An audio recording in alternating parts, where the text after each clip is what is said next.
that bumper was not fun. I almost cried. It almost had her in tears. The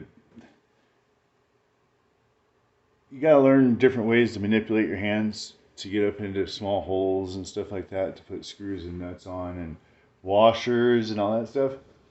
And there's a spot where you gotta get in between the frame, the fuel tank, and inside the frame. So it's not like it's a flat surface. It's inside of the frame that you got to get in between the frame and the fuel tank and everything else. Put washers, lock washers, and a nut on.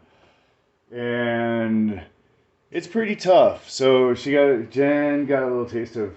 I did not like it. You have to put your hand up in it, kind of, and try to bolt with 2 fingers, and then you're doing this so much. You're burning here. It was irritating. And then I dropped the bolt. I dropped the lock ring. I dropped the flat ring multiple times. Well, there are a lot of bad words coming out. That's okay. It makes it work easier. It makes it happen and go easier. So now we're going to move on to electrical. The rear bumper's on it. Look at this. Check it out. Whoa, that's the tailgate. Look at that. So rear bumper's on it. Looks pretty darn good. If we close the tailgate, man, it looks pretty good. I would not tow anything with it, but I'll recover myself with it.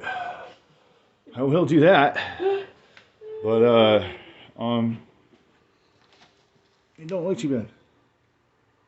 So now it's inside. Getting ready to hook up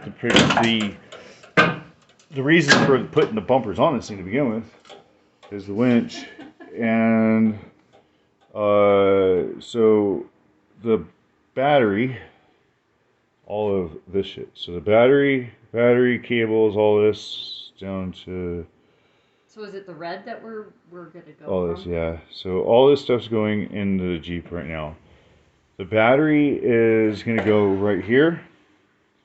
And then we're going to run the power cable up over the factory cables all the way down and around. We're going to come around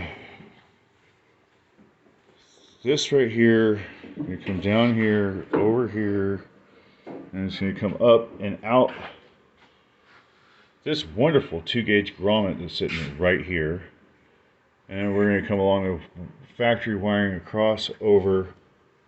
And we're going to drop down underneath the battery tray, where we're going to install a battery disconnect right here in the fender, down a little bit lower, probably right here in the fender. And then we're going to run a cable up to the fuse block off the disconnect, and then off the disconnect we'll run another cable to the winch disconnect. So and then the winch will hook onto that. And then we have to hook up a ground wire down here somewhere. We haven't figured that one out. That's next. That's another one of our fun little things that we're going to figure out as well. Ground wire back there, and then we're going to install turn signal switch, because this one's a wobbly one and doesn't work, doesn't do nothing at all. So we're going to put a new one of those in. And what else do we have here? Oh yeah, alternator. Alternator is going to have to go in. This little teeny tiny guy is coming out. Looks like it's just as old as the Jeep itself, so it's probably ready to go anyway. And with the extra load that the Dagom winch is going to be putting on this thing, I really am excited about putting an 80 amp alternator on that.